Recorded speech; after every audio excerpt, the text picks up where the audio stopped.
नमस्कार दोस्तों, स्वागत है आपका द ग्राउंड रिपोर्ट में। मैं हूं समीर अहमद मिश्र।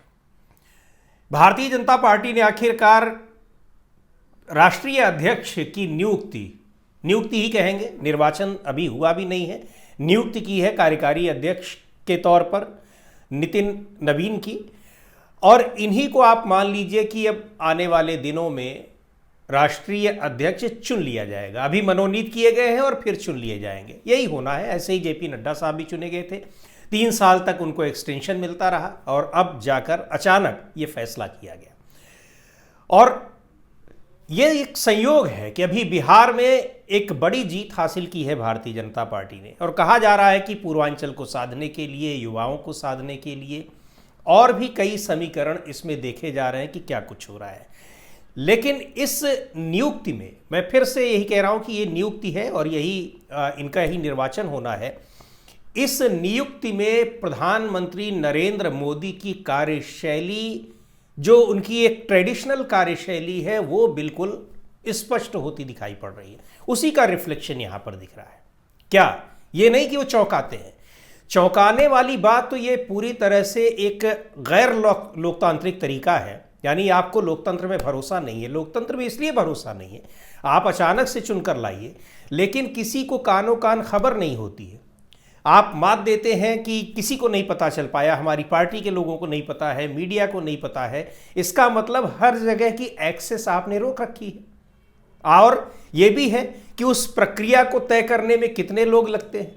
अगर 2, 4, 5 लोग उस प्रक्रिया में होंगे, जिसको आप निर्वाचन भी कहते हैं या नियुक्ति भी मानते हैं, तो कम से कम किसी न किसी को तो पता चल जाएगा। लेकिन नहीं पता चलता है, 1 या 2 लोग, और वो 2 लोग किसी को एक दूसरे की बात शेयर नहीं करते हैं, वही बातें करते हैं जो करनी होती हैं। खैर, जो हम कार्यशैली की बात कर रहे हैं, इस कार्यशैली में 2 चीज़ें महत्वपूर्ण हैं, वो दिखाई पड़ रही हैं। पहली बात तो ये कि नीतीश कुमार को एक बार फिर आईना दिखा दिया गया है कि आप केवल समय का फेर है, कुछ दिन के लिए आप हैं, उसके बाद आपको पूरी तरीके से बिहार से राजनीतिक रूप से खत्म कर दिया जाएगा, आप ये मान कर चलिए। और दूसरी बात यह है, दोनों इस कारण बताता हूं क्यों ऐसा मैं कह रहा हूं। दूसरी बात यह है कि राष्ट्रीय स्वयंसेवक संघ को भी उसकी हैसियत बता दी गई है कि अभी तक खबरें आप प्लांट करवाते रहे, ये खबरें चर्चा में चलती रहीं कि राष्ट्रीय स्वयंसेवक संघ की मर्जी का कोई अध्यक्ष बनेगा, उसकी पसंद का कोई अध्यक्ष बनेगा। संघ ने इस नाम को सुझाया है, संघ संजय जोशी को बनाना चाहता है, संघ वसुंधरा राजे को बनाना चाहता है। सारे नामों को खारिज कर दिया, यहाँ तक कि उस राज्य के, उस इलाके के व्यक्ति को भी नहीं बनाया गया, और एक ऐसा नाम लाकर सामने रख दिया जिसको किसी को पता भी नहीं था कि हो सकता है। तो 2 चीज़ें हैं। पहली बात तो यह है कि कैसे और क्यों नीतीश कुमार को झटका दिया गया है। दरअसल ये नितिन नवीन वही व्यक्ति हैं, और हालांकि कई बार से लगातार विधायक हैं, लीगेसी भी है। इनके पिताजी भी उसी पटना की बांकीपुर सीट से विधायक हुआ करते थे, बीजेपी के बड़े नेता हुआ करते थे। उनके बेटे हैं, युवा हैं, और लगातार विधायक हो रहे हैं। 2021 से मंत्री भी हैं, इस बार भी वो जीते और फिर मंत्री बने और नीतीश सरकार में। लेकिन याद करिए 2010 को, ये वो समय था जब नीतीश कुमार एनडीए में होते हुए भी नरेंद्र मोदी को पसंद नहीं करते थे। आपको ये भी पता है कि 2013 में इनको घोषित किया गया प्रधानमंत्री पद का उम्मीदवार, तो नीतीश कुमार ने एनडीए से नाता अपना तोड़ लिया था, इसी वजह से, क्योंकि नरेंद्र मोदी को प्रधानमंत्री पद का उम्मीदवार बनाया जा रहा है। पंजाब में एक सम्मेलन हुआ था, उस सम्मेलन में नीतीश कुमार और नरेंद्र मोदी, चूंकि दोनों मुख्यमंत्री थे, वहां पर मिले और नीतीश कुमार का हाथ पकड़कर ऊपर उठा दिया था नरेंद्र मोदी ने, चूंकि वो उनसे दूर भागते थे एनडीए में रहते हुए भी। तो ये दिखाने के लिए कि आप दूर भागिए, लेकिन हम तस्वीर ये दुनिया में दिखाएंगे कि आप हमारे साथ कंधे से कंधा मिलाकर चलते हैं।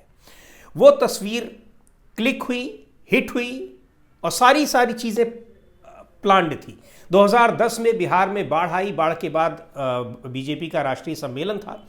उस सम्मेलन में नरेंद्र मोदी को भी आना था, और नीतीश कुमार ने बीजेपी के एनडीए के नेताओं के साथ, एनडीए के नेताओं को एक डिनर पार्टी दे रखी थी, उसमें बीजेपी के नेता भी शामिल थे।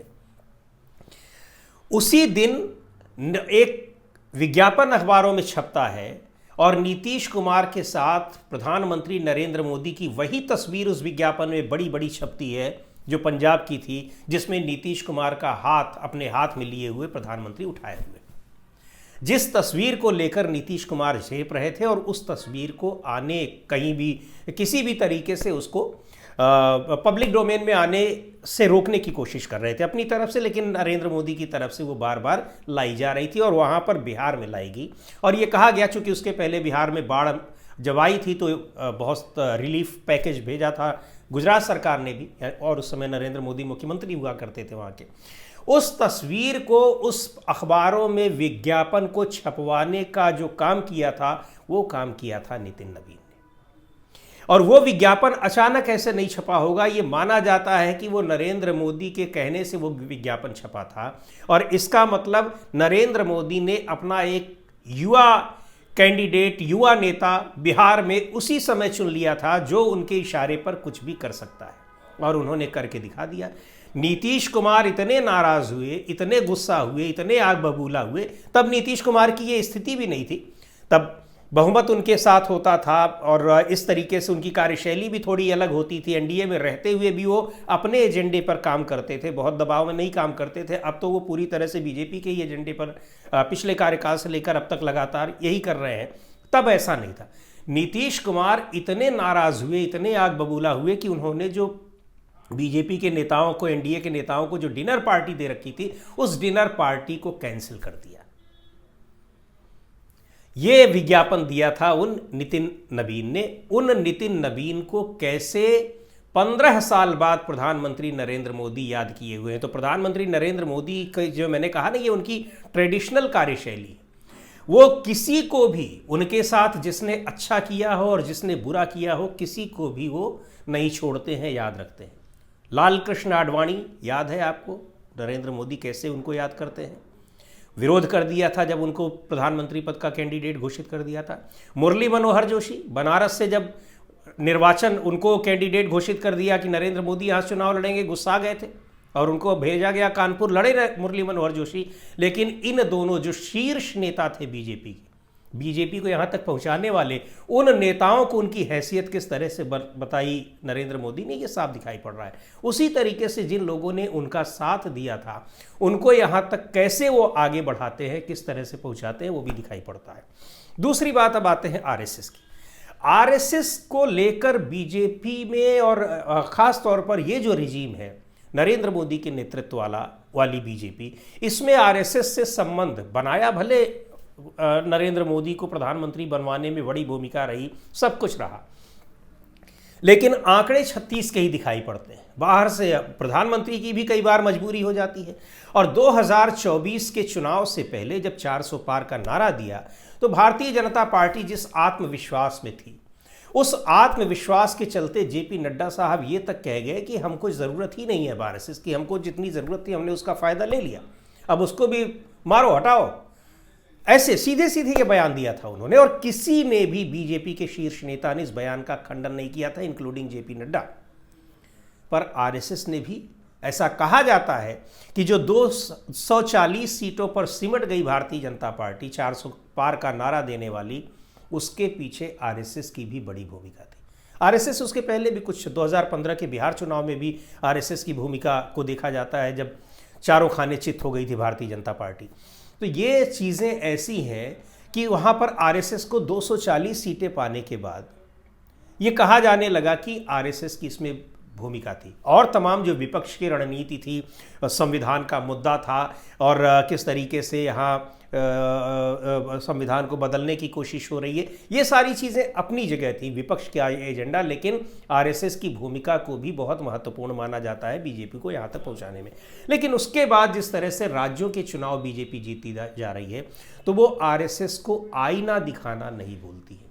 हाँ, बाहर कोई चीज़ ना आने पाए, इसकी भी पूरी कोशिश होती है।